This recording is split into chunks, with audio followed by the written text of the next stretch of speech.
The following is a special presentation of Who Are These Podcasts? Welcome to Bladtcast episode 600. To celebrate, Christian welcomes back to the show two Saturday Night Live legends. Comedian and activist Rafe Gutman in Tales from the Crypt, Bordello of Blood, and host of the game show Amnesia, the great Dennis Miller. Plus, someone even more animated than Jay Sherman and Artie Ziff. It's the greatest, the greatest Jon Lovitz. And now, the only man who could preside over so much greatness, here's Christian Blatt.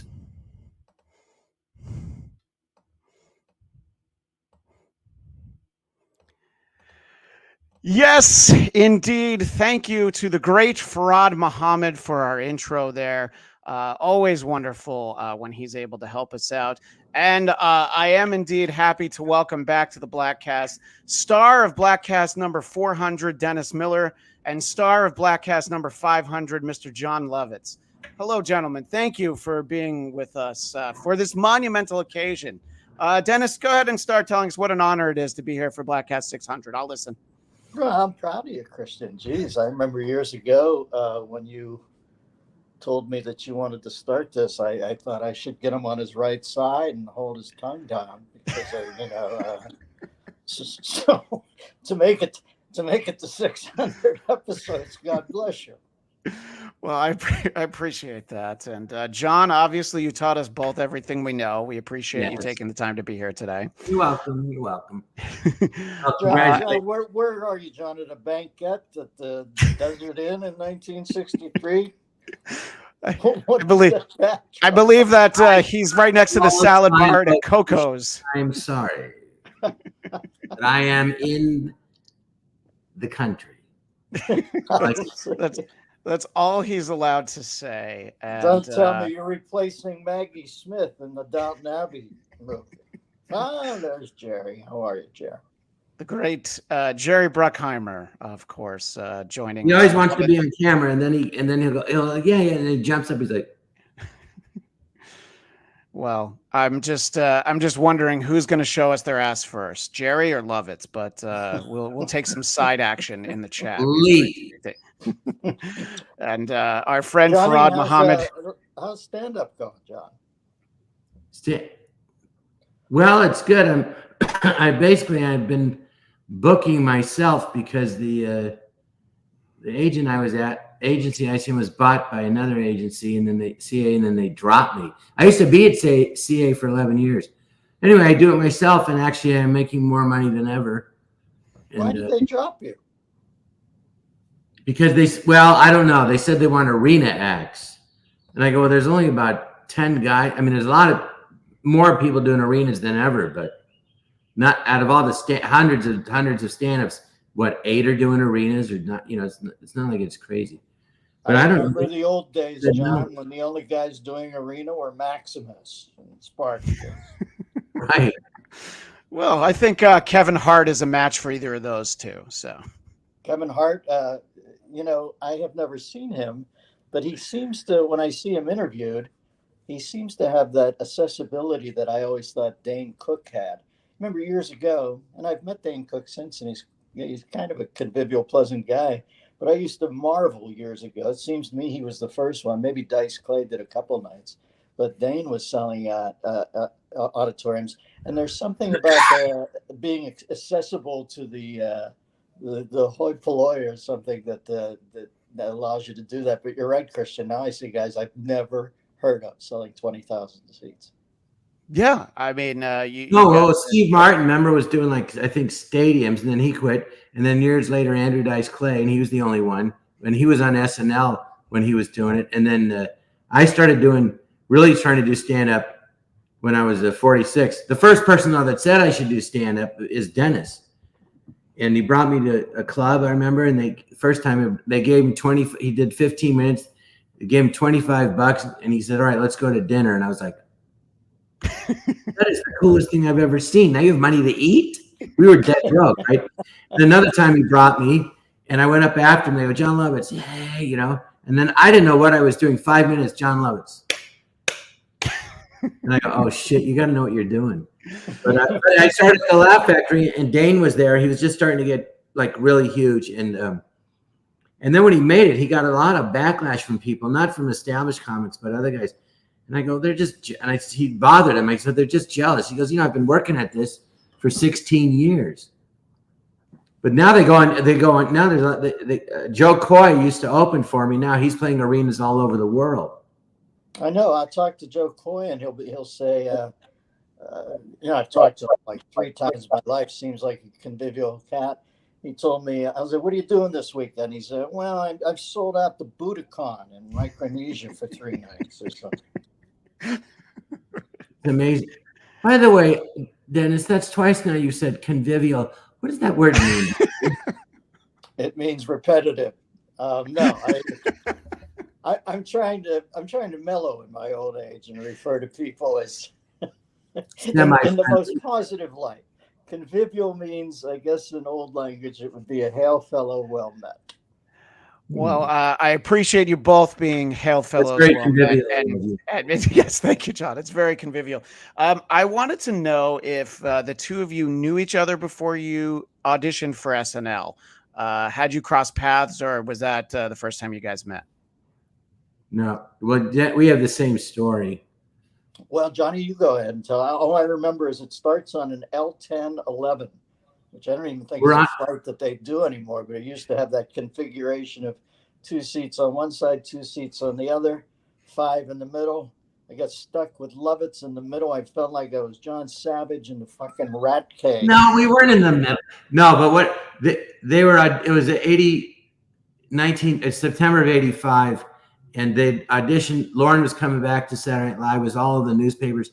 Anyway, it came down to 10 men and 10 women, and they picked 6 people from Los Angeles. And the men were myself, Dennis, and Damon Wayans. So I was sitting next to Dennis, and he had a hat on like he does now. And I remember thinking to myself, "Oh, he must be bald." Then Dennis, go ahead, ask me, "What do you do?" I go, "Go ahead." I was just saying that I always thought somebody should come up with a baseball hat that says, yes, bald underneath as the logo. I think you could sell that. No, but I thought that must be why he's wearing a hat. He goes, what do you do? I go, I have the liar character. And then Dennis thought. I thought this kid's like, an easy feed. He's sitting over there telling me about this guy who lies a lot. And I'm nodding my head and trying to be, let's say, convivial. And but I'm also thinking, what in God's name is he talking about? And then when we finally, you may used to say, this chump has no chance. Well, I'm sure everybody was looking for an edge, and you might. No, but there's The interesting thing though is that the second day of auditions, one was in person. Then they put us on camera. I get there at 4:20. I was supposed to be there at 4:30. I was so nervous because I'm always late, but I was 20 minutes early, and I couldn't relax. Then I started falling asleep. Then I went in the control booth, and I saw Dennis on the studio, and he was being so loose and funny. And this, I go, okay, I got to be loose and funny like that. Anyway, we ended up both. Oh no, I got the show, and I was supposed to do Weekend Update. And a week later, Lauren said, "John, we're bringing in Dennis to do Update, and don't worry, you'll have plenty to do." So there was a real connection. I mean, I think, Dennis, do you remember those 2 guys that were in charge of Update from Boston? I just remember Herb. Yeah, but in the very beginning, these 2 guys from Boston were in charge of Update. So I was trying to be funny. I think this is why they replaced me. And they kept saying, no, play it straight. And I go, I am, but isn't it a comedy? Because I want to do stuff like, this just in. Like I went, I go, this just in. I was like, this just in. I can't believe it. But anyway, they ended up bringing in Dennis, which was great. But they ended up firing this guy. One of his name was Richard. This guy was so mad. He was only there 3 weeks. He was so mad. 3 years later, a book comes out. He wrote a book called Murder on the 17th Floor.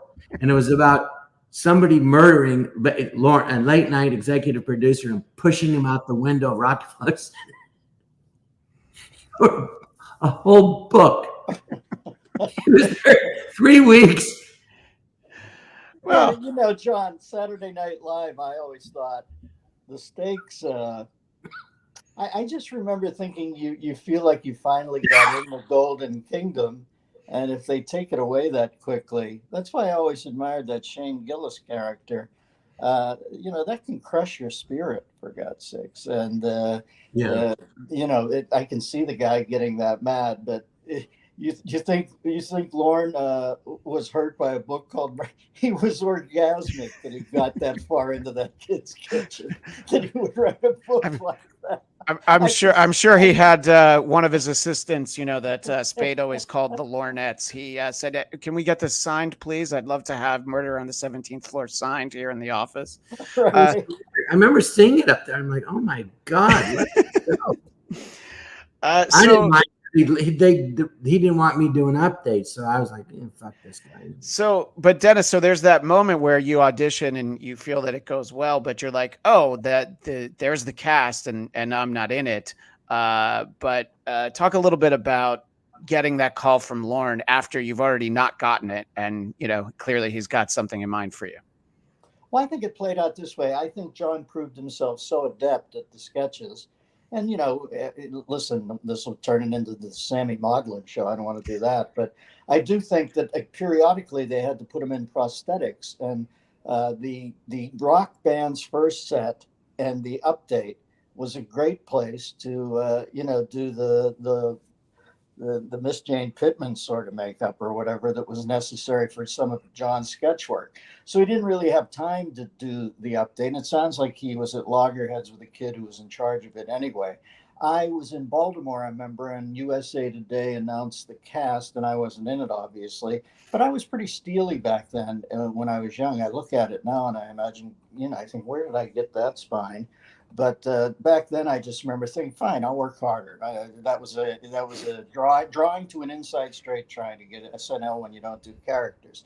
But I was on Letterman, and I was doing a Letterman shot, carrying on business as usual. And they said Lorne Michaels would like to see you up on 17. And I remember thinking, well, this must be Lorne's. I mean, as I said earlier, he must have been orgasmic about that kid writing that tome. Lorne also doesn't like confrontation, so he wasn't going to call me in to try to massage this or go over it or explain his reasoning. I thought I must be in there with a shot for something. I waited for around 2 hours outside his office. I remember going into his office, and the Empire State Building is over his shoulder. You remember, John, he had those Yeah, he had the quarter glasses Yes. on, and he's sitting behind that green reading light, and over his shoulder you see the Empire State Building, and he looks up for a millisecond. He goes, "Hey, Dennis, you want to be the Weekend Update guy?" And I said, "Yes, I do." And he said, "Well, I'll see you tomorrow at 10 o'clock. So that's when I found out that things had gone my way. Well, we hadn't even done the first show yet, so it wasn't. I mean, he said about time for sketches, but I just think, whatever. He just thought it'd be better for Dennis to do it. Yeah, no, but I think that obviously, And I did have a lot to do. I was like working my ass off. right. I think it was just like, And let's not have that guy. Let's not. Carrying You were carrying the show. Is that what you said, John? I mean, Dennis was very convivial, but I felt like I needed a little boost. So I said, "Can I do my liar character on update? I think it will help Dennis in his career." Well, I never told him that, but that's why I did. That's when I first realized how, I don't know, John's brilliant sketch player to me. Brilliant. One of the best. And I didn't quite get the liar at the beginning, but Remember when I said his name? Yeah. Well, go ahead. No, you said it. I'm getting less prone to singing your praises here because you won't shut up, you fucking magpie. Right. John, at dress rehearsal, I introduced him as the head of Pathological Liars Anonymous, Tommy Flanagan, and because that's how it's spelled. And afterwards, and it did well at dress. Obviously, it made it to the air. But I remember John saying to me in between dress and air, he said, "Hey, it's Flanagan," and he's like, "Don't you see that he can't even be on the up and up about something as cut and dry as the surname Flanagan. He has to say Flanagan." And boy, I got like those goosebumps you get when you think, now there is a hip, funny insight that unlocked that whole character to me. I don't think the country needed that. It became our biggest thing right away. But to say his name was Tommy Flanagan, I thought, okay, this guy knows what he's doing. And obviously, John, that was one of the things that stood out from that cast was The Liar. And I know Master Thespian started that year. And it's kind of an interesting. My son on the left. Yeah, that's Jon Lovitz Jr. on the left. Yeah, looking very, very, very spry there in that photo. But it's yeah, 39 years ago now. Yeah, right, Wow. Exactly. And when I look at that, it seems like 29 years ago. So obviously, you have Madonna host the first show, but Dennis, one of the things I've never actually asked you was approaching Update. Obviously, even at that point, 10 years into the show, people still thought of Chevy, even though he only did it for a year. Did you think about it in any way? I mean, the guys before you were Christopher Guest, who people don't even think of doing the news on SNL, but he did it for a year. Brett Hall did it for a few years. Julie Louis-Dreyfus' husband. So, it had been a while since it was even called Weekend Update. Was there anything that you thought about going into it? Well, this is how I'm going to, try to hang it all out there. Well, I was going to play Dennis Miller and not a newscaster. For better or for worse, I just remember thinking, bring your attitude to it. Chevy was perfect as the fumbling bum. When you think about it, it's almost a precursor to Ron Burgundy or something, that sort of Anchorman character. I just remember thinking, I'm going to go a different route. I'm going to be a bit of a smart ass. I'm not going to take it too seriously. I always liked Carson's ability to extricate himself from a bad bit by a wink and a nod and letting them know that he knew he was in the weeds. And I remember thinking, have a rock and roll feel to it. So, and I also, after a couple of weeks, remember thinking, stay out of the sketches. You're always going to be the fourth lead. Warm the crowd up before the show doing stand-up, and then the first time they see you, I wanted to come out like Larry Mahan in a rodeo, where they open the gate and you're on the Brahma Bull, play some rock and roll music, do my 10 minutes, and then stay out of it. So I wasn't, it didn't dissipate me by being the guy who would bring the gin and tonic to the table in a sketch at 10 to 1. So I just remember stay out of it, man. Yeah, I mean that's always a fun thing in the when you see the reruns that wherever they end up is oh my God, look, Dennis is in a sketch, and usually you were a waiter almost all the time, right? Yeah, a couple good ones that I was in. I got to play Harry in the great sketch where we beat John up, and It's a Wonderful Life, and I got to be in that sketch where we were at a nudist colony, and they cut us off. Sketch. Yeah, with Matthew Broderick, where I think you guys get to say penis like, I don't know, 100 times because it was like right when it was like, no, that word's okay on late night. So it's. I asked Robert Smythe because I actually talked about that sketch in my act, and I said, "Is that why you wrote it? Because you could finally say it." He goes, "No," but the idea. I go, "Oh, I thought that's what it was," but he said but the idea was like it's these four straight guys and they're nude and they're straight and it's awkward. So they're trying to make it not awkward, just talking about them being naked over and over. And that was the sketch. And Time Magazine wrote an article about it. Go, this is disgusting. SNL's hit a new low. They said the word penis 47 times. What was the point of that? And I go, yeah, well, that was the point. I go, and how about the point that you sat there and counted it out, you perv? I think the point of the sketch was so that Nealon could come in and go, Bob, nice penis. So it was... I remember Whitney Brown walked by. We go, hey, Whitney, or Bill. It was Bill. Whitney, good to see you. Good to see you. And then I go, boy, has he let his penis go. What were you going to say, I remember Dennis? in dress rehearsal, John got an erection, and Lauren's note was too much. So you're talking about the press. It went off camera. Obviously, the show is about to start its 50th season, and so that means probably at least 200 articles written Saturday Night Dead. But obviously, that first year you guys are on has some really mixed reactions to it. I think it's a very talented cast, but maybe not necessarily the best. Well, look at the people in the photo. You got Robert Downey Jr., he was 20. Then Anthony Michael Hall was 17. Then Dennis. Joan Cusack. Now Robert's an Oscar winner. And then Joan's nominated. Then Damon Wayans is huge. And then you see next to Damon is Penn of Penn and Teller. And then Randy Quaid was an established great actor. And Madonna and Terry Sweeney was great. And behind his head is Nora. And then Denitra Vance sadly passed away. She was great. And then me. I mean, the talent, it's crazy. Until you said it, I had no idea that Nora was back there. Now I see her arm. Yeah. She's right behind Terry. And look, it's the idea, people will say that, when did TV get so progressive or woke? But this is the first, I believe the first openly gay performer on any series as a regular, and the first black woman on SNL. Yeah, so Terry and Denitra Vance. So it's it's obviously a very eclectic mix, and I think that a lot of people there's sketches that they remember fondly. Some of it's a little weird. Dennis, I remember you telling me once, I don't even know if you remember because it was so long ago, but Robert Downey Jr. doing something where he's like a suitcase guy and he's like trying to fold himself up. Just obviously really random stuff that you wouldn't even see in the reruns now. Those 90-minute shows get cut down to an hour. And I don't know if either of you remember anything that was like, oh, this is great, but people at home are going to hate it, whether it's this year or any other. Well, Robert was indefatigable even then. Do you remember that character, John? Didn't he do a guy named Suitcase Man where they carried him out on stage? The character Spine Boy.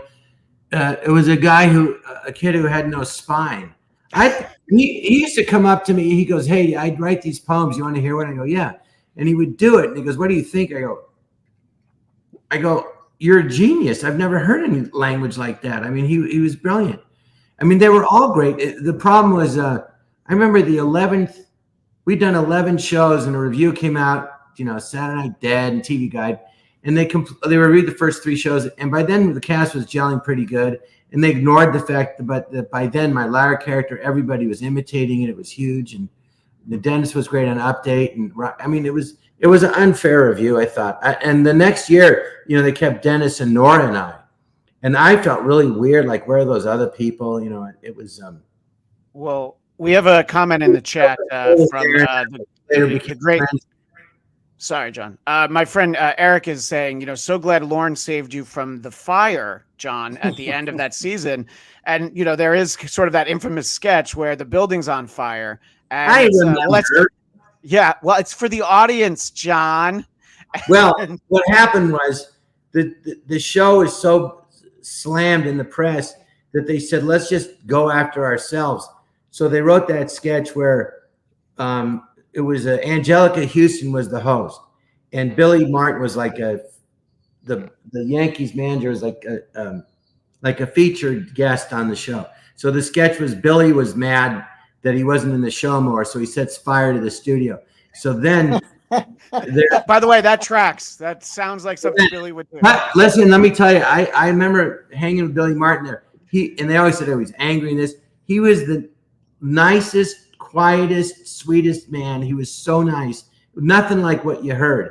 I'm not saying it was the opposite. He couldn't have been nicer, and Angelica was great. So then they have a scene where it's on fire, and Billy goes, "I'm mad," and it was funny. He's got soot all over his face. It was funny. And then Lauren says to the writers, "Wait for me in the room, right? That's on fire." And then I come in. He goes, "No, John, don't go in. Wait for me in my limo." Okay. And I remember Terry Sweeney that was on a Thursday. He was really upset. I like this sketch, and he was upset. I go, "Terry, there's no fire. It's not real. What do you?" So, but then the next day I thought about it. I go, well, what if I was like, they said, go in there, and get rid of it. So I said to him, I get it. But at the end, the credits roll, and there's a question mark after everybody's name. Who's coming back? I didn't even know if I was coming back. I asked Lauren in the summer, am I coming back? He goes, yes, of course. He goes, well, of course. I go, well, I don't know. You don't say anything. They always kept you like unsure. I had no idea. Dennis, you've known Lovitz for 40 years now almost. Do you think that he would have taken it well if he had been in the fire in that sketch and been like, oh, okay, I get it, it's funny? Or do you think he would have had his head down and or been livid? Get it. You know what? I wouldn't even tell that story about Terry, because guess what? We were all scared kids. Jon was in, quite frankly, because he had the biggest score during the year and he was great at it. And they needed to pull somebody out for that thing. But when I hear that story, I think back and I think, listen, you dwelled on tenterhooks back then. Eggshells were like linoleum. You never knew when you were going to get whacked from what you thought was the best job up till that moment. So, of course, Terry, like you said, he was breaking boundaries anyway, being on the show. And he's very and yeah, of course he was a little nervous. So I'd probably park that story because I thought. Yeah, go ahead. Sorry. No, that's okay. I just remember I said, Terry, I thought about it. I go, what if I was put in the fire? Would I be upset? And I thought, yes. So yeah. So but he wasn't just gay. He was very funny. Yeah, I'm sorry. I didn't mean to. Yeah, that. You'll still see, in compilations and things, you'll see him as Nancy Reagan. It's and not really something that a lot of people, I think, pulled off well. And obviously, some very funny stuff. So, Dennis, there is that question. I guess Lovitz could have assumed he was safe. When you find out you're coming back, is it close to the start of the season? Are you kind of in limbo for a while there, or do you know during the summer? You know what? I have pretty good recall on a lot of things, but sometimes early in my career, I'm kind of it doesn't feel like a sword from the stone moment. You probably found out a little earlier than later. I don't think it's a dramatic, call as they tag me down the hallway to the gas chamber sort of thing. But they didn't tell you right away. And I also remember thinking, I think I've done enough to not get whacked. But if I get whacked, that's showbiz. I would tell anybody who's interested in showbiz that you have to go beyond rhino skin. You have to get rhino skin wearing Kevlar because it is brutal at the beginning. And I wouldn't take anything for granted. When I left the show that night, if you'd asked me, I think I would have tried to be deadly accurate and say, I think I've got a better than 50-50 chance of being back. But if they whack me, guess what? I'll get the next thing. Yeah, and obviously after that, they bring in sort of, this is the cast that I grew up watching, in middle school because I was a child back then. Obviously, bringing in Hartman and Carvey, Jan Hooks, Victoria Jackson, and then after a little while, I know Nealon started being in some sketches. Obviously, that first season, allegedly, they wanted to cancel it. We did Lorne being Lorne. He's like, "Don't worry, I got this." And I think that the perception, in looking back, is that this cast was accepted, and people thought things, like Church Lady and Phil stuff obviously connected. Was that the reality, or did it take even this cast a little time to find its legs with the press, who of course is just looking for a chance to write another Saturday Night Dead article? Listen, that cast was that's made of stone killers. You look at who moved on. Randy Quaid is a brilliant actor. Robert Downey Jr. has proven himself to be one of the greatest actors of his generation. I knew that when I watched him in Chaplin. Michael Anthony Hall was a great young actor. Joan Cusack, her work in broadcast news, they all had another take. They could all look at the guy in charge at one point and say, can I get another one for me? And they could.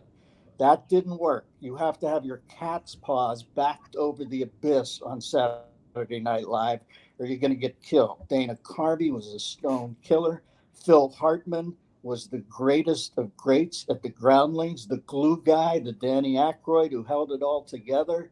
Kevin Nealon, another stand-up. You had people there who weren't thinking about, I'll get it right on the next time. You had people who think, I'm going to seize this by the throat and throttle it. And I think the press got off our back pretty quickly because you had people Listen, Carvey could have brought anything to that desk, and I'm telling you, he was going to smash it into America's face and get a big laugh with it.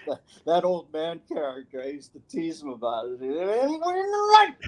And I just remember looking at him and thinking, boy, it was like when Joe Green came to the Pittsburgh Steelers, and we had been crap for years, and Joe Green comes in out of North Texas State, and he stands over the center, and then he tilts off at a 45-degree angle and just ear holes the guy. Everybody in Pittsburgh said, we're no longer the Steelers. We just got great in that moment. And when I watched those guys work together the first time, Phil, so seamless, I remember thinking, well, we just got better. Yeah, right. And obviously, John, you knew Phil, and I assume you guys know this, but Phil's audition, you can find it on YouTube. And towards the end of Phil's audition, John comes up, and you guys do that. That's the Chick Hazard character, right, John? Mm-hmm. Yeah, well, we both loved old movies, and Phil he was the king of the groundlings, and I'd been there, and I idolized him. You know, he was 9 years older, and he could do anything. But I think the reason that the cast worked that year was everybody had a strictly comedy background, and everyone knew each other somehow. Like Dennis already knew Dana and Kevin. I knew Phil, and I'd worked with Jan on this other show, and Dana actually got Kevin on the show, and then Phil, of course, I worked with. You know, so and everyone and Nora and Dennis I knew from the year before, so we all knew each other, and we all had a comedy background. I didn't know Victoria, but I'm just thinking of a funny story. But the first time, that's like the fifth year, that photo. But I remember the second year we had shot the opening at this restaurant, and Victoria, she's wonderfully sweet and very open, and she's talking. She's had a baby, and then I had an episiotomy, and da. She's talking for about a half hour, and then Dennis is next to her and goes, "So, is this for real, or are you just retarded?" Gee, all right, John. Well, I think didn't mean Victoria. I mean, meant like, what is wrong with it? I know what you meant. But they became very close. The two of them together on Update was magic. I thought they were. Well, great. When Victoria would do the handstand, We all loved all that Victoria. stuff. Yeah, I have a sweet story about Victoria. John, but you notice John always does stories that initially. Sorry, I have to plug this in. My battery. No worries. Dennis, he does emotional triage where he comes back around and says, He's like, we're magic together. Yeah, we were but like everybody was. William Powell. Everybody was okay. Victoria, she would just say anything. We loved her, but she would just say anything. And you're like, she goes, what? I go, what? I go, some things are private, don't you think? Well, Victoria, it was, you could tell they loved each other, and it was just, they were John, great. if you can't be open about an episiotomy, what can you be open about? Dennis, how many times have you told me that? I've known you 20 years. Not a month goes by that Dennis doesn't tell me that. I was Christian back then. Only a woman could have a episiotomy. Today, anyone. Well, I've got one scheduled right after this. I didn't have a baby, but I'm booking it anyway. So I was an NBC page during the 25th anniversary, and I had, to me, two very sweet interactions. One was with Mary Gross, who was on during the Eddie Murphy years. She played Alfalfa, a bunch of other characters, but that's what I think a lot of people remember as. And I was sitting at a table, and she asked if she could sit at my table because her feet hurt. I'm like, you were on the show. Like, why are you asking? She was just so sweet and human. And Victoria, I helped, I escorted her up in the elevator, and she's like, I'm pretty sure I'm going to throw up. I'm like, why? She's like, I'm so nervous to be here, So it was sort of very sweet. These people that just are like, I can't believe I was a part of this thing even so long ago. And, I met Dennis that day, and you were a hail fellow, well met. In fact, I dare say, Dennis, you were very convivial. Hey, Christian, wasn't the girl who's a big star now from White Lotus? Wasn't she a page? I'm blanking on her name. There's a few. So the actress Aubrey Plaza was Right. So that's what we're talking about. She was an NBC page years after I was, but So I think that she and I went on slightly different career trajectories, but there's still time for me. White Lotus season 3, Dennis, look for me in it. So obviously, the show, people tune in because they love the cast, but there's sort of this interesting perception by the people watching at home that, some of the hosts, it's like, but a lot of people think Steve Martin was a cast member. And it seemed like Tom Hanks would do the show every year. And I know, obviously, you both know him quite well, but talk about first getting to kind of know him, and he comes into that environment and it's like, oh, this guy's great in movies, but obviously not everybody great in movies is able to have like have recurring sketches. He had Mr. Short-Term Memory. Johnny had the guy with you, the hello and goodbye. Yeah. Well, I remember he came in on the first year of the 5th show, and I met him and he said, "Oh, I think you know my girlfriend." I said, "Who's your girlfriend?" He goes, "Rita Wilson." I went, "Oh, of course." And I knew Rita. She was friends with this woman, Robin Schiff, who wrote Romeo and Michelle's Adventure. So she's come around the groundlings. And I remember Rita saying, "I'm going to go do this movie with Tom Hanks and John Candy called Volunteers and stuff." And she didn't know them then. Then they end up, getting married. So anyway, and then we went to we went to this a Chinese restaurant to get lunch, and then years later he goes, "Yeah, I can't do that anymore." He always remembers it though, and we became very close friends. And but I remember thinking, God, this guy's so good, he could be a cast member, like, because he could do anything.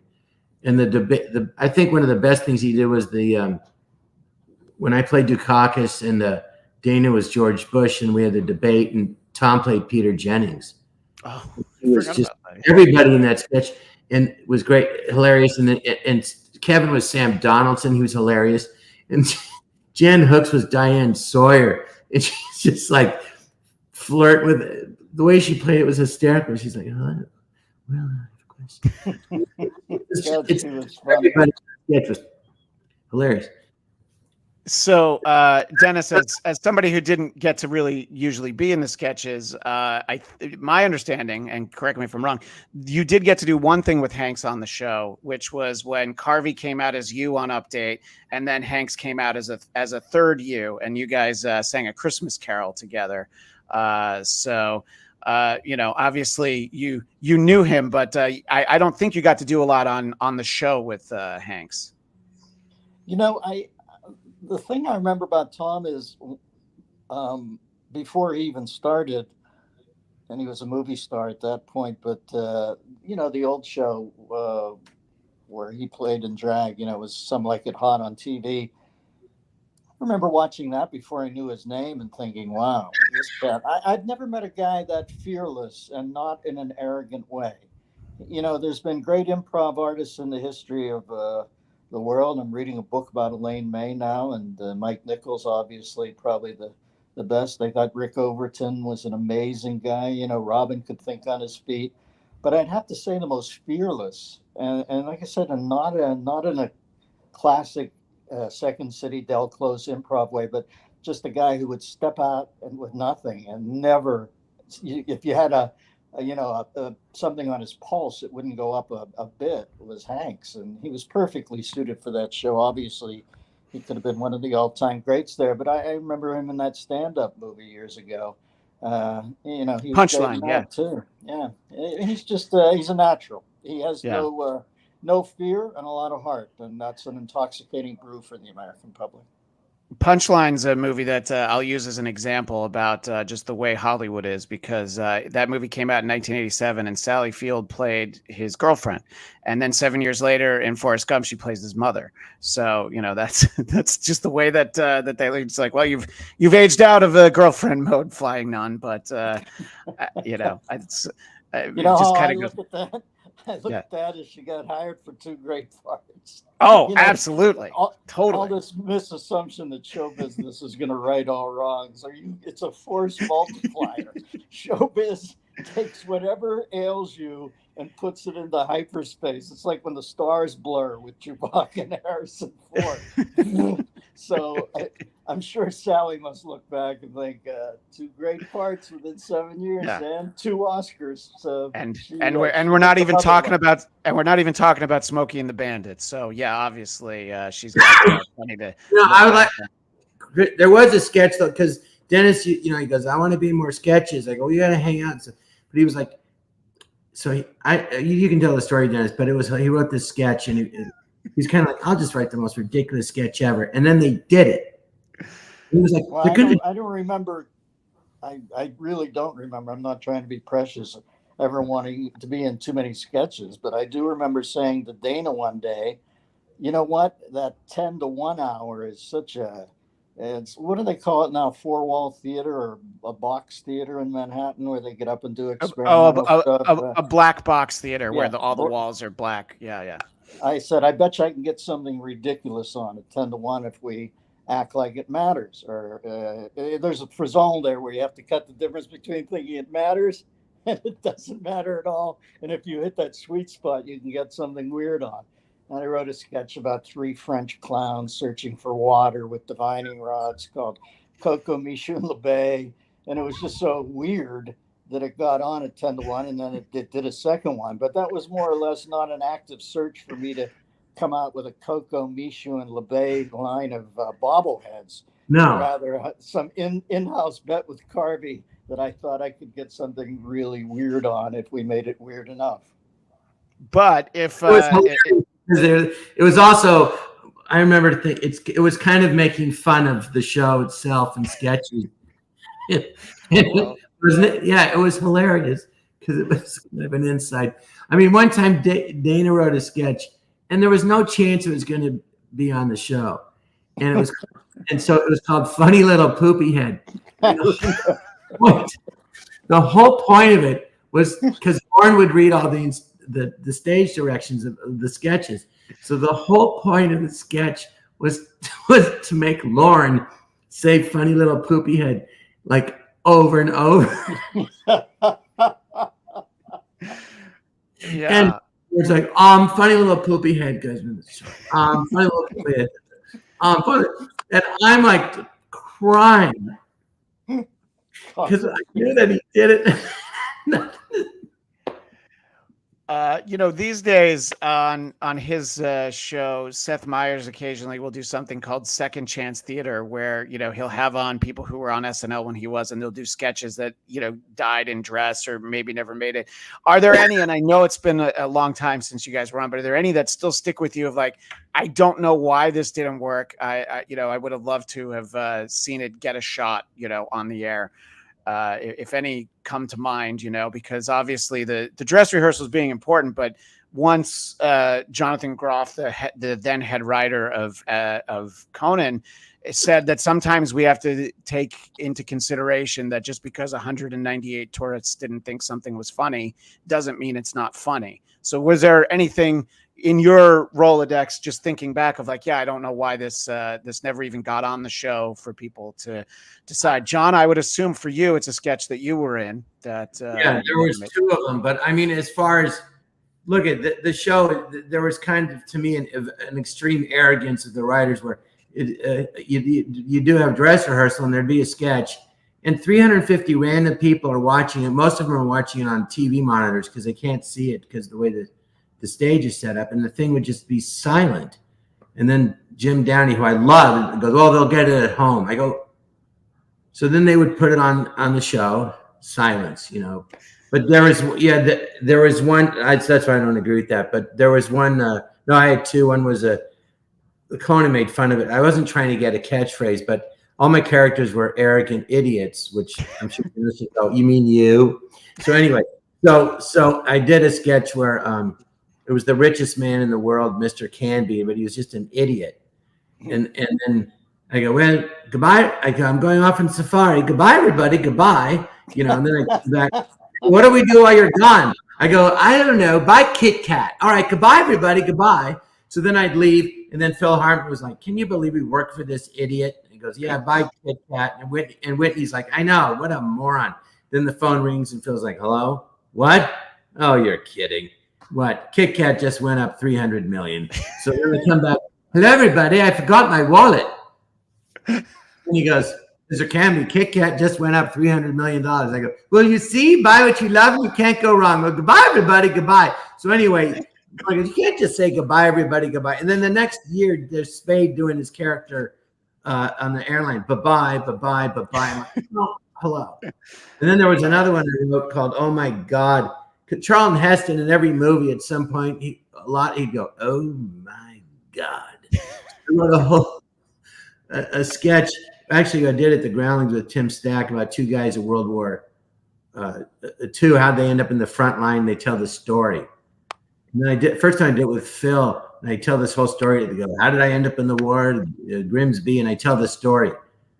And then he goes, and then I ended it, and I go, now I'm here. Oh my God. And then Phil goes, who are you talking to? I go, Grimsby. He goes, Grimsby's dead. And I go, what? Oh my God. He doesn't even have a head. This guy's just nuts. And that one I tried to do forever, and I was like, that'll never be on. And I kept resetting. I was so mad for resubmitting it. Ironically, those are the two that I would have picked also. Well, I'm glad that those are the ones you would have picked, Dennis. Obviously, Yes. you got a lot of the characters sitting next to you. You're talking about, Carvey coming in with the grumpy old man and you telling him it was going to eat shit, which, then sort of propels him to put even more into it. Originally, grumpy old man was Dana and I together the first time. And then he did it again by himself. I'm like, hello? Oh, well, it's funny because I was about to say that sketch only got better over time, John. And now I know why. So wait let me get this straight. Spade nicked the stewardess guy and No, I didn't say no, David. I'm not. Man. No. I didn't say David didn't take it. I'm just saying he did it. Someone else wrote that sketch. I asked him. Someone else wrote it, but I was like, oh, because Warren said you can't just keep saying goodbye, everybody, goodbye over and over. I go, but it wasn't just that. It was the rich guy was just an idiot. It was funny.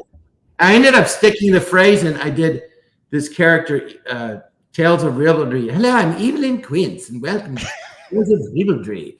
And then at the end, I go, well, join us next week. Goodbye, everybody. Goodbye. I just stuck it in. I was so mad. And the whole control room cheered. It gave Dennis diarrhea. He was so nervous.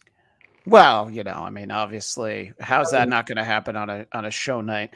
It's always what I was going to say, Dennis. Sorry, John, I got a crick in my neck from forcing a smile about enjoying that story. Anyway.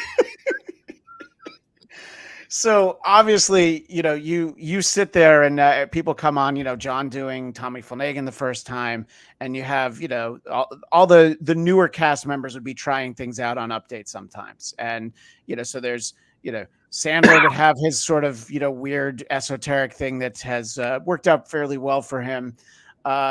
Did you ever feel like, oh, the crowd loves it? You don't even have to say what character. You're just like, wow, it's getting laughs, but I still don't get it.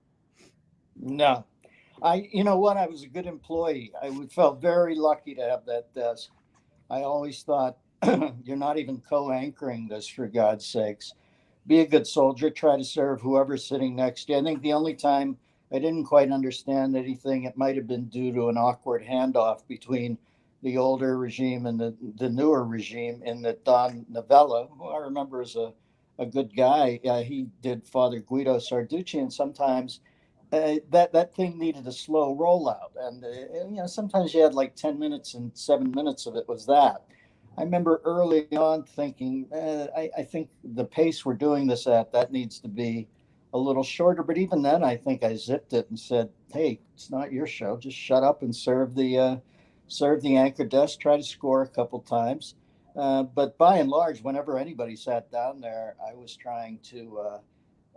As I see with clips of Seth and Colin Jost, you're Henry Higgins, man. It's Ascot. Try to show them off. Yeah, no, exactly, and obviously, we all became really good friends, because it's very intense, and so Dennis still is one of my best friends. We love each other, So anyway, became very close friends. So sometimes, text him after this and make sure that's the case. so I just remember, Dennis, I remember this, but it was very funny. And he makes fun of me, and it's funny to me. But anyway, I was doing Annoying Man, and so they go, and then Dennis goes, "Thanks, Annoying Man." He goes, I don't know where Annoying Man, Jon Lovitz ends and Annoying Man starts. So I licked his cheek. I licked him. I went in. I licked his cheek, and then he was laughing, but I was really laughing because he didn't know there was a big chocolate mark on the side of his face. But before we start to wind things down, you mentioned Conan in passing. Obviously, the writing staff that was in and out of there while you guys were there. Obviously, it has people. You talked about Smigel, Bob Odenkirk, who I don't know that I think him going on and doing Mr. Show is like, yeah, that makes sense. Him becoming this multi-nominated dramatic actor is fascinating to somebody like me. Greg Daniels, who does the American version of The Office, and I think also King of the Hill.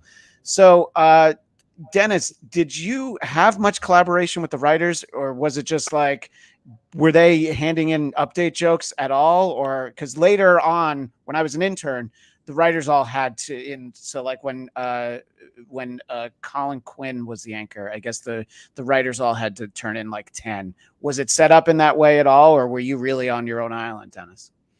Well, I was with Herb, who was my Yoda. We might as well have been in the swamp together. Herb Sargent was the coolest, a genius comedically, the mellowest, the hippest New Yorker. I felt like I was in some ad about what becomes a legend most or something. So Herb and I would do most of the news. The first couple of weeks I was there, people turned jokes in, but I was a pretty good joke writer, and Herb was a brilliant joke writer. And the two of us would go in his office on Fridays at around 4:00, and Herb had used an X-Acto knife to cut out, like Jay would hold up weird news stories. He'd have 100 of those on his desk and just hold them up, and we'd do a flashcard thing on it. I do remember that anybody could turn in a joke, but we had other fish to fry that first year at SNL. Weekend Update was doing okay, so they were trying to plug a lot of gaps in the dam. But I do remember years later, there was an intern who would turn in funny jokes. He was the receptionist at the front desk, Spike. He gave it to me, and I gave him to Dennis. He goes, "Can you give these to Dennis or to Herb? They're really good jokes." And I gave him to Herb, and Herb goes, "Yeah, I like him." And Dennis was Steve Coren. Well, no, I think Dennis is talking about Spike Firestein. Steve Coren went on to do, I think, the Soup Nazi episode of Seinfeld. No, but I remember Steve asking me, "Hey, I wrote some update jokes. Can you give them to Dennis?" Or I think it was Dennis, and I gave him to Dennis, and he goes, "Oh, these are good." So Dennis, was Spike just handing you jokes, or how was the handoff with Spike working? Well, listen.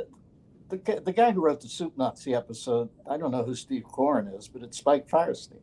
Okay, I'm getting my stories confused. Steve Coren did become a Seinfeld writer. It was both of them.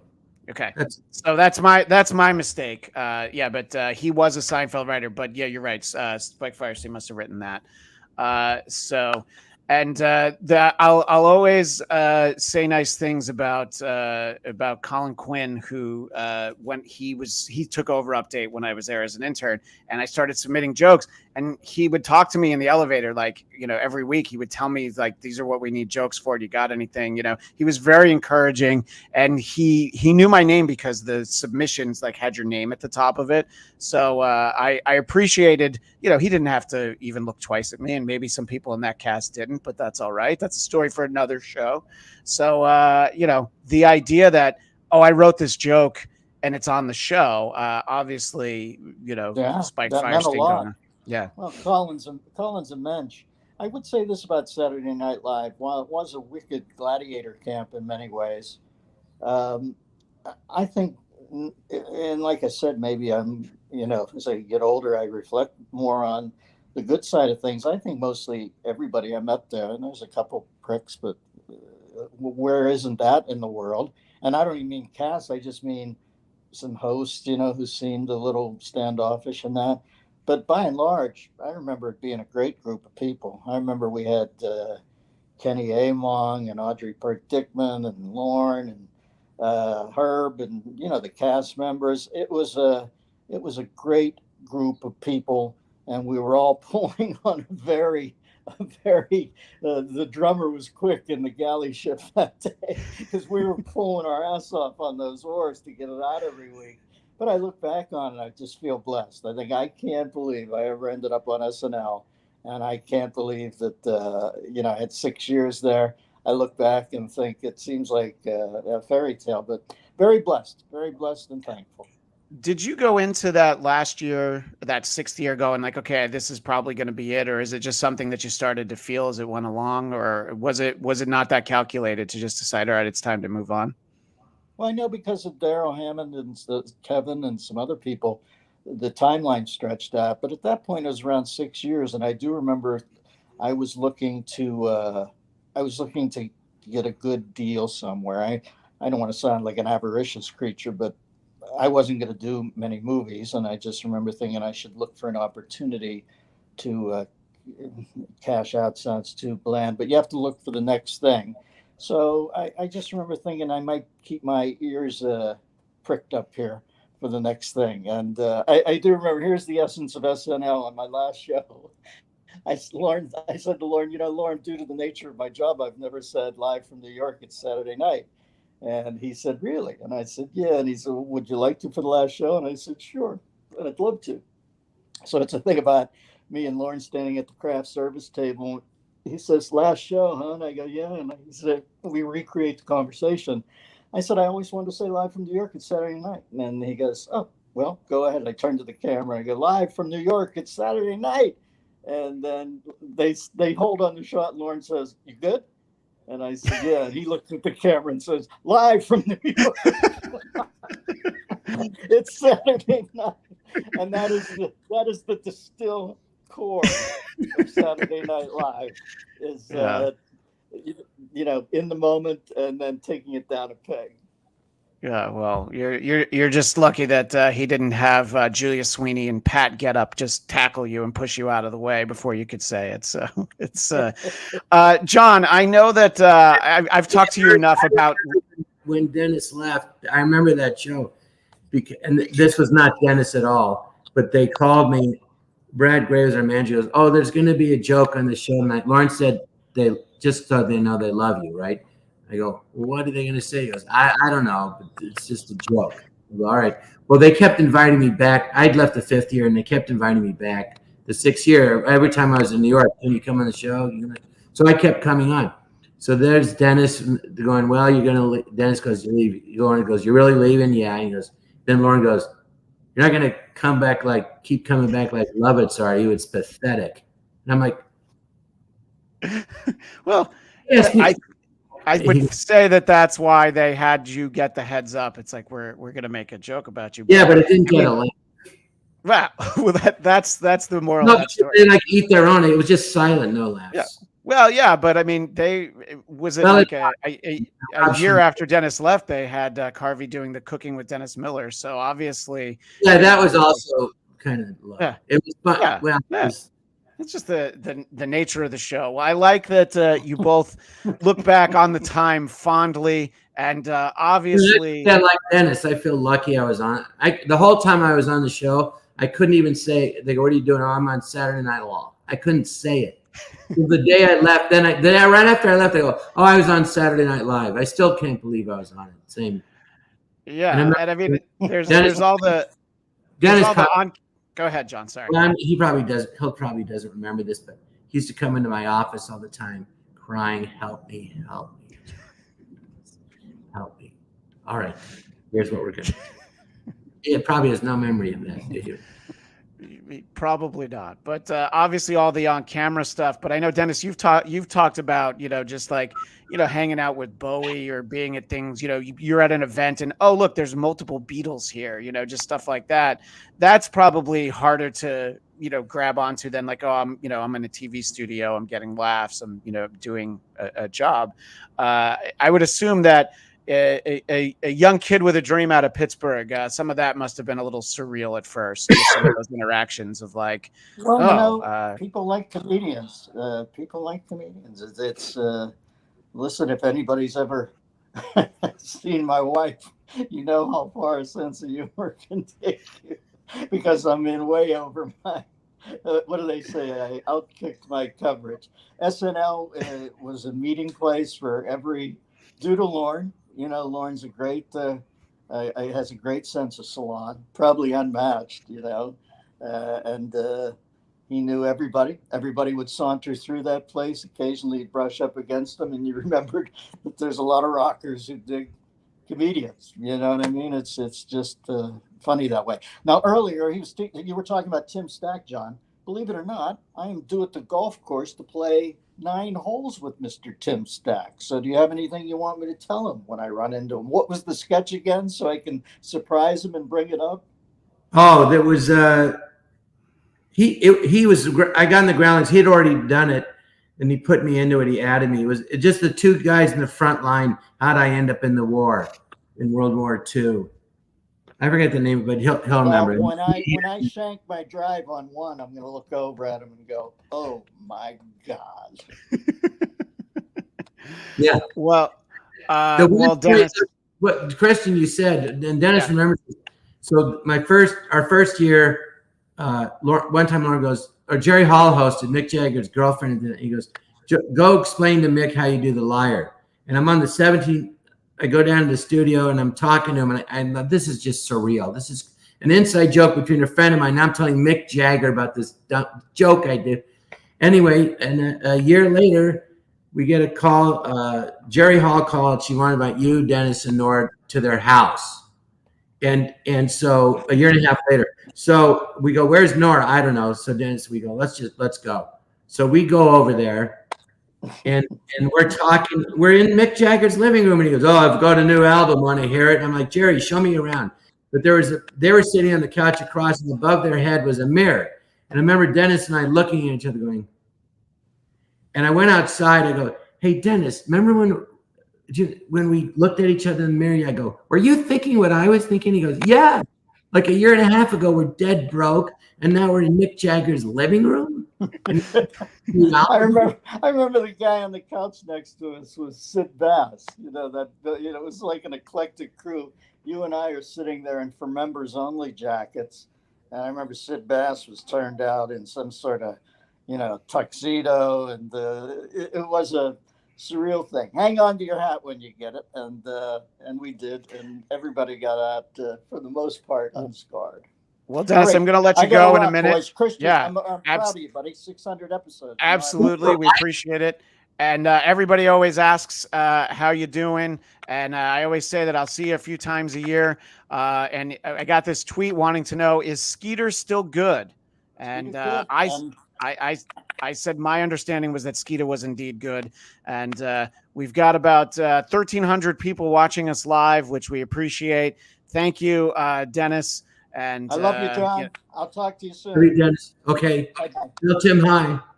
All right. Well, thank you to the great Dennis Miller.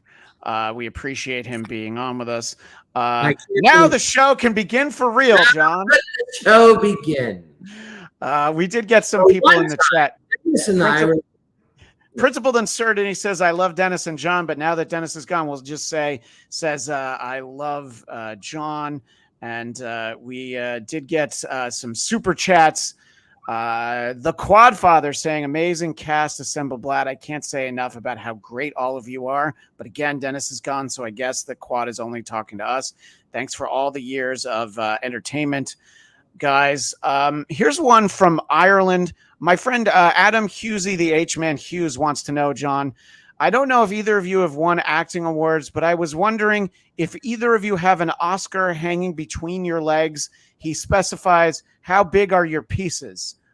John, I think you're never one to shy away from this question. No.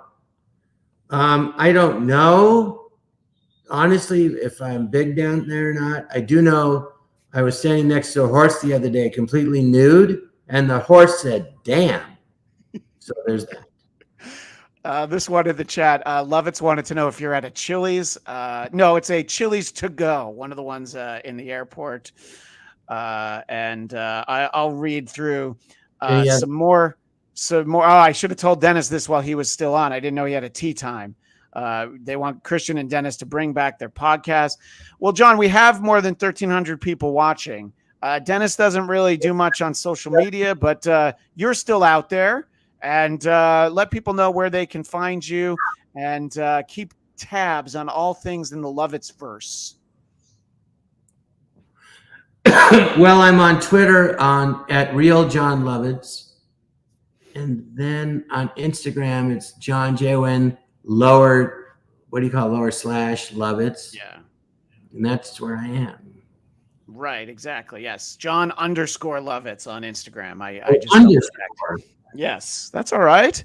And down low. And Mr. Blue Sky, amazing guest. This is awesome. We appreciate that.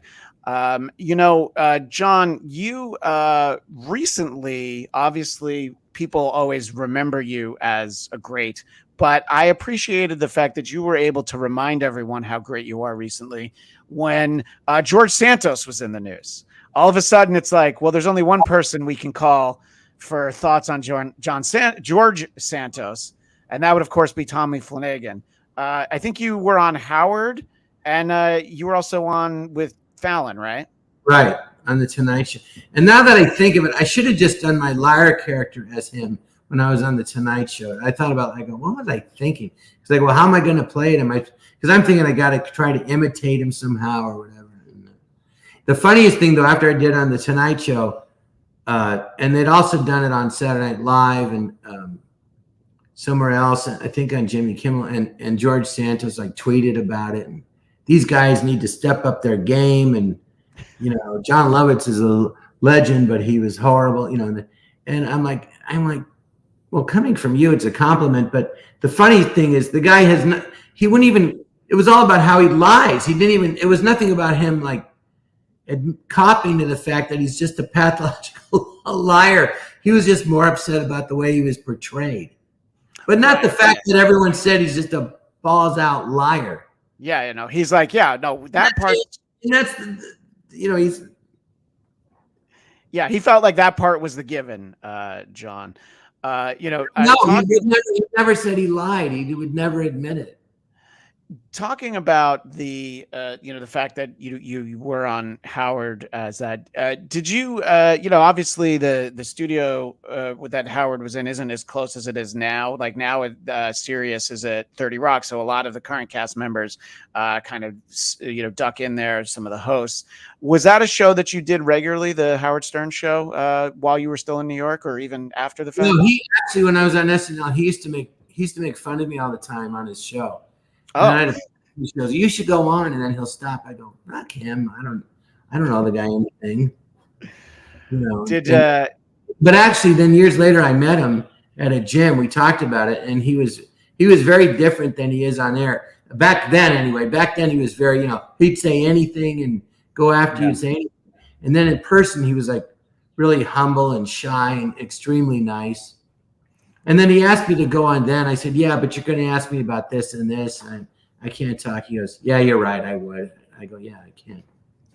Did you ever? I was glad to go on that. They had an idea for me to do that sketch. So he's in New York. I was in Los Angeles. I had to get up at 4:30. Oh. It was on 6 because, New York's 3 hours ahead. Sure, yeah. Oh. And, did you ever get accosted at an event by stuttering John Melendez? Where he would ask people goofy questions. Well, I can tell you a story about. No, I knew him. He was a nice guy, but I did the movie A League of Their Own, so they had the premiere in New York, right? And then afterward, they had a big, an after party and dinner at a Tavern in the Green, which was a big famous restaurant in Central Park. So I was at a table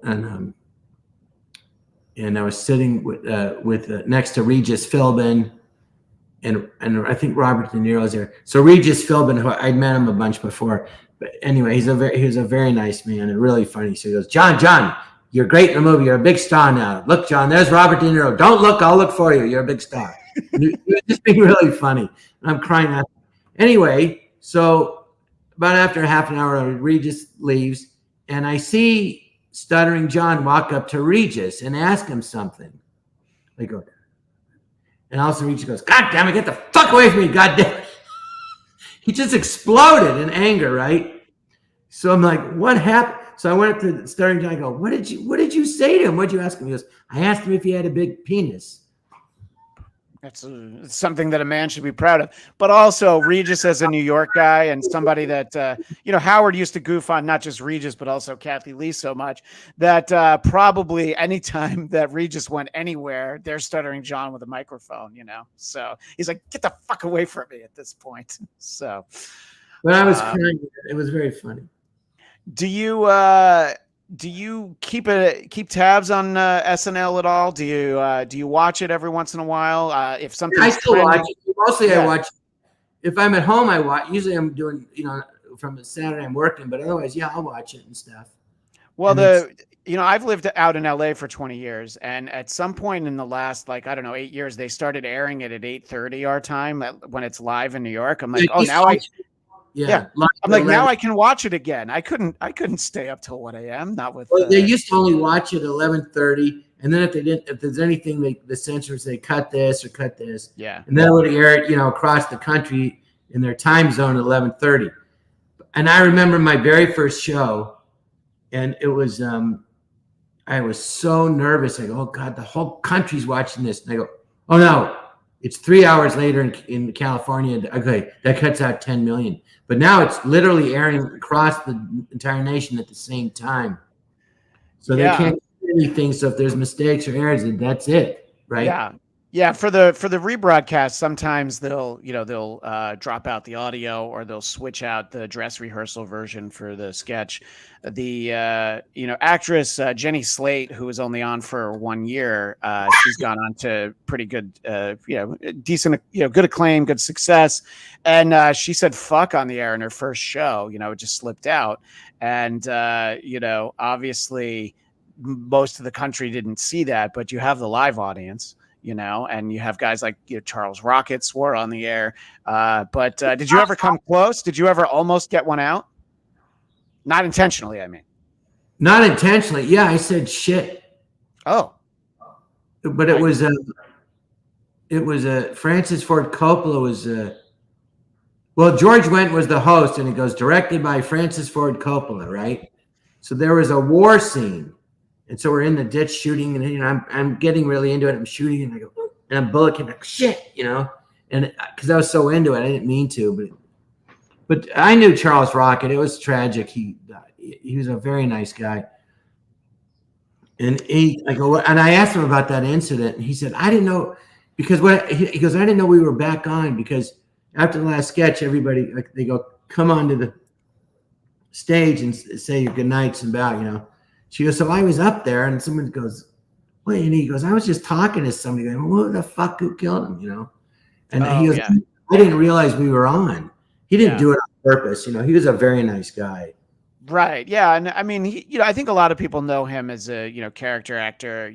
He's sort of, there was this stretch in the 80s where they have a 7-second delay. Yeah. So, yeah, right. Exactly. I don't know, but she said it. They could have hit a button and. So I have a comment from someone named Mike V, who you let me know if this sounds true. I remember meeting John at De Niro's when Nelson Mandela came to New York. Does that? Yeah. That was something that actually happened. Okay.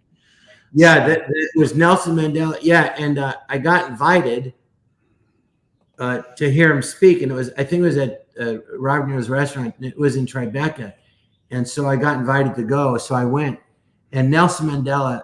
And I remember he goes it's good to be here. And when I was in prison for 27 years, I'd watch your movies, and it really helped me get through it. And he was just speaking off the top of his head. It was like the best speech I ever heard in my life. It was unbelievable. And Mike Tyson was there, and he goes, Mike Tyson, the boxing and this, and he tied it all in together. And with the freedom and the boxing and watching the movies. It was like and he didn't write it, and it was perfect. It was the most amazing, powerful speech, and the guy was amazing, and he just glowed. He just had this charisma, and he just sheen. Some people just have that just sheen. They just glow. Muhammad Ali had it. Certain people just have that. Well, and it was amazing speech. Someone that we all know has that glow is, of course, our guest Jon Lovitz, and we're all always impressed by and the fact that I know you and Dennis at all is it's like being at Mick Jagger's house, to think that I used to watch you guys again when I was very young, while you were on SNL, while I was in middle school. I was a child. But right, I'm not that old. That's true. You're not. You were Graham because of me. Yes. So is Robert Graham a clothing designer? Are you? Who are you wearing now, John? It looks like the Nike swoosh. Oh, there you go. Oh, did we lose each other for about? Yeah, there's the swoosh. Well, somebody asked a question that I think if you weren't actively, what's that? Yeah, I can hear you now. Glow. I'm gonna try to glow for us. Again, Quadfather saying your wedding singer character was an all-time great, John. Were you even acting, or were you just being Jon Lovitz? Of course, I was acting. Yeah. And of course, when it comes to acting, it'll always think of one of my favorites, Master Thespian, which the one with John Lithgow for me is an all-time great. Just sort of the back and forth between. We did it 3 times. He was great to work with, and as far as hosts, everyone loved him. He was one of the nicest people ever. Just so nice. Yeah. So talented, but very kind man. Really nice. Yeah. Great. Do you know New York-based comedian Kevin Brennan? So he was a writer on SNL in the early 2000s. Somebody seems to wonder if you might know him. You might cross paths with him. I don't think you tend to do a lot of stand-up in New York, not at the club level anyway, right? No, I don't know him. That's fine. That's absolutely all right. But can we do a casual sex remake with Dennis and John? I do have a screenplay. I have a treatment for that. I don't want to lie and say I have a screenplay. I'll send it to Casual Sex. Yeah, with you and Dennis in the leads. I think. That was originally a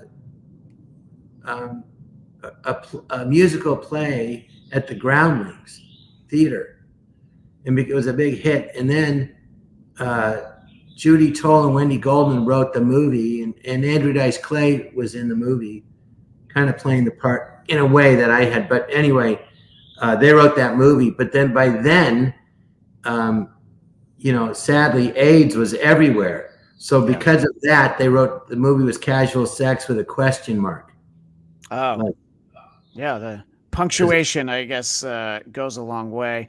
Mike V still talking about this Mandela event at De Niro's, but Joe Piscopo was there. And, I was earlier, I meant to mention Joe Piscopo in the sense that it's a similar moment in SNL. That first year that he was on, they fire everybody except him and Eddie Murphy. And then your first year, it's like you, Nora, and Dennis are the only ones that are brought back. And I think periodically they kind of. I liked everybody. We became close. So I didn't like that they did it. I loved Joan and Robert. I liked all of them.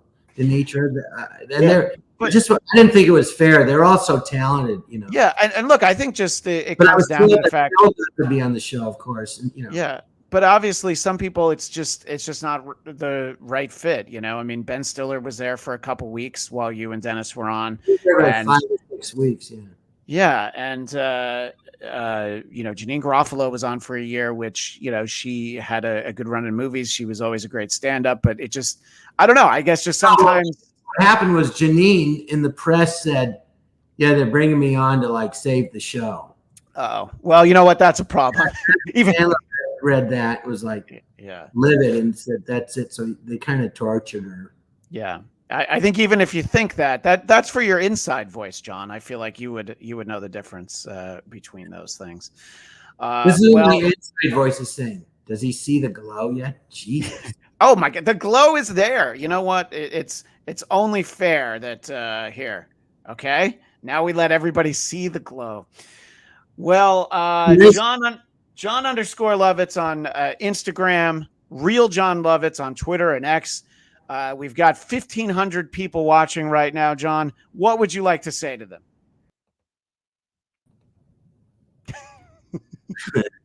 Well, I don't know any of you, but if I guess you're watching, you're a fan. So Dennis and I, and thank you, and I appreciate your support all these years. And I never walk through a park, never. I always try to be funny, so thank you. Absolutely. And thank you, Christian. Well, I do wish your name was Jewish, but it's Christian. It's the greatest shame of my life is that I was born Christian, and my parents really wanted to make sure that everybody knew that that's who I was. Well, John, I'll have a little bit of business to tend to, looking through chats and stuff. But I want to let you sign off with your great character that what it was Conan who told you that. No, you said Lauren told you couldn't say goodbye. Everybody, goodbye, right? Yes, thank you for joining us. Goodbye, everybody. Goodbye. And that was the great Jon Lovitz. Very excited for him to be here. Thanks to him. And thanks to Dennis Miller for also being here for the show. I'm going to go through the chat and make sure that we get to all of our super chats. But before we get to that, obviously, if you're watching on this channel, you are a fan of Who Are These Podcasts most likely. And there were two people that I made sure to shout out towards the later part of the interview while it was just John and I. And I want to share with you a couple of quick videos of me trying to pay $2 to get shout outs for the 600th episode of the Bladtcast. I don't do anything weird. I see some new people with different pictures. Congratulations on 600 episodes. It's like episode 8. We're almost at 900 on these, but this is Patreon. I'm way over. I don't know how many I've done. I do 6 a day. I do 6 a week, 50 weeks, 300. I mean, in the last year and a half, I'm not even gonna do the math. Send someone the link, loser. I left that last part in there because it made me laugh. So, Kate was unable to figure out how many he'd done. The problem is that he just said congratulations on 600 episodes. So the goal was for me to get him to say, Bladtcast, congratulations on 600 episodes. Now, KB kind of outsmarted me there, but don't worry. There's someone we all know who was fairly easily outsmarted. The Bladtcast. Congratulations on 600 episodes. Is that true? I don't even know.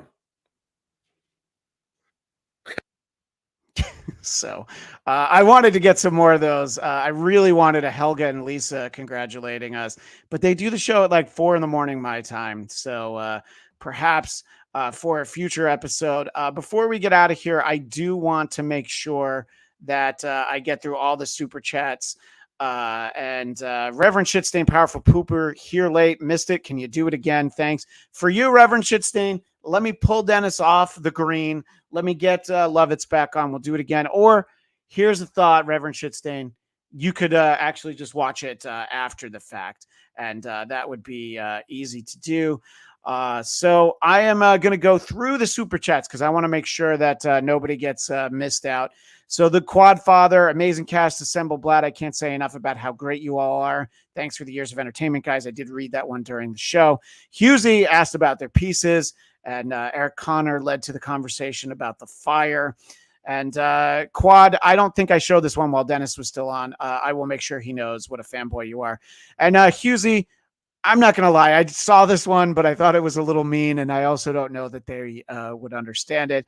But I endorse this statement from the great Adam Hughes. Back then, could you guys have predicted that Anthony Michael Hall would go on to make cinema masterpieces such as Halloween Kills? Well, something to keep in mind, Hughesy, is that evil dies tonight. Evil dies tonight. We did ask John if he was at a Chili's. And this was actually the one that I was thinking was mean. I know how to fix SNL in 2024. Even more fake advertising sketches and comedy, hip hop music video, groundbreaking. Look, I think that SNL has kind of become a show that most people see in the form of clips that we have learned at this channel, clips that you never play on your show. Who are these broadcasters? Which is every Tuesday at 2 p.m. on this very channel, 11 a.m. Pacific. Myself and Eric Zane, we go through a collection of broadcasting clips from around the world of broadcasting. We asked about KB. We asked about the Casual Sex remake. And we have all those stories about everybody who was at the Nelson Mandela party. I'm not going to lie, Mike V. I thought that was made up. I honestly thought you had made all that up. And thank you to Eric Connor for saying Bladtcast is the ticket more than an hour ago. And I wish I had seen this earlier. We would have told plenty of Norm stories. They talked about Jim Downey, who obviously handled Weekend Update with Norm. There are so many comments in this chat that I am so appreciative of everybody who was able to be on here. And Corby is asking, do I need to go live so you can pay money to trick me? Absolutely. I will certainly do that. And Harpua, you don't know the show. I'm going to have to promote it again. Who are these broadcasters? Tuesdays at 2 p.m. Eastern, 11 a.m. Pacific on the Who Are These Podcasts channel. I appreciate it. And yes, thank you, The Rules D. Point Dabble Point will be after this over on the Shuli Network. Make sure you check it out. I have honestly no idea who is on today, but I'm not. So it seems like people will probably be happy with it. And Silent Shape. I mean, I don't even know what this means. KB's human mask is sagging. But anyway, we have so many chats, so many people watching live. I'm not going to lie. I'm not used to this many people watching me live, except for the couple times I was on Point Dabble Point. And again, that's always a great show. That'll be up at the top of the hour, 4 p.m. Eastern, 1 p.m. Pacific. More than anything, I need to thank the great Dennis Miller, the wonderful Jon Lovitz for spending an hour and change with me. It's always fun. The fact that I even know people like this, that I get them to talk to me. I am just always like a little kid. I was trying to explain that to John, just how much I thought these guys were the definition of comedy as a kid. So the fact that I can get them to be on my show, I am always so appreciative. And of course, this portion of the show would be incomplete if I didn't thank the great Carl Hamburger for not just giving me the opportunity to do a show for the Who Are These Podcast Network, Who Are These Broadcasters, Tuesdays at 2 p.m. Eastern, 11 a.m. Pacific, but also being so cool about this idea of like, hey, why don't we stream this from your channel? Because we've got about 1,600 people watching now, and only 200 of those are fake views, I'm told. I just got a DM about that. And let's just say, if this was only on the Bladtcast channel, less would have been watching. We would have had some less. But it was a fun chat, and I'm glad that you guys were kind and respectful in the super chats. It was more, I didn't want to break up the flow with talking to those guys. And please, you can follow me on Twitter and Instagram at ChristianDMZ. If you've enjoyed this episode, you can subscribe to the Bladtcast. I do have my own YouTube channel, BLADTCAST. You would easily find episode 500 where I talked to Lovitz one-on-one for about 2 hours, and episode 400 where Dennis was on by himself for about an hour and a half. So, there's a decent body of work that I'm occasionally proud of. But the fact that anybody ever tunes in to watch me host is it's always very humbling, and I'm incredibly appreciative. And thanks to all of you for making this a tremendous success. And hopefully maybe in 2 years we could get Lovitz and Dennis and Carvey and Nealon, and we'll see who else we might be able to get. Maybe we'll get an even bigger show for episode 700. But if you enjoy Dabbleverse, Hackverse adjacent characters, you'll find episodes of my show with Husey, Lucy Tightbox, Little Lemmy from the great BYB podcast, and of course, Nice Doug from Good Times, Great Movies, recently talked about RoboCop with me. So please check out the Bladtcast. I appreciate it. BLADTCAST. Again, thanks to everyone. And you know what? Even thanks to John and KB for taking my $2. I have to apologize. I know that no one wanted to hear Lovitz say that Stuttering John was always a nice guy. I know that you didn't want to hear that. But remember, John's famous. So that's probably going to explain that interaction to you. Well, like I have said multiple times, Point Double Point's coming up at the top of the hour on the Shuli Network. And subscribe to Bladtcast. Who are these broadcasters? Tuesdays, 2 p.m. Eastern, 11 a.m. Pacific. And go to whoarethese.com. You can find the phone number there. Leave a voicemail for Who Are These Broadcasters. I know it's needy at this point. I'm just asking for a voicemail. Eric Zane needs this. I don't need it. I would just like a voicemail over there. Go to whoarethese.com and join the Patreon or subscribe on YouTube for some great bonus episodes. If you are interested in Stuttering John, the Stuttering John series where they're going back through old episodes of his podcast has been delightful, as is the series reading Julia Fox's book. So much great content over there. That is all the time we have for now. I appreciate all of it. And we'll see most of you next time on the Bladtcast, and some of you Tuesday at 2 p.m. Eastern, 11 a.m. Pacific, right here on the Who Are These Podcast YouTube channel for Who Are These Broadcasters. Goodbye, everybody. Goodbye.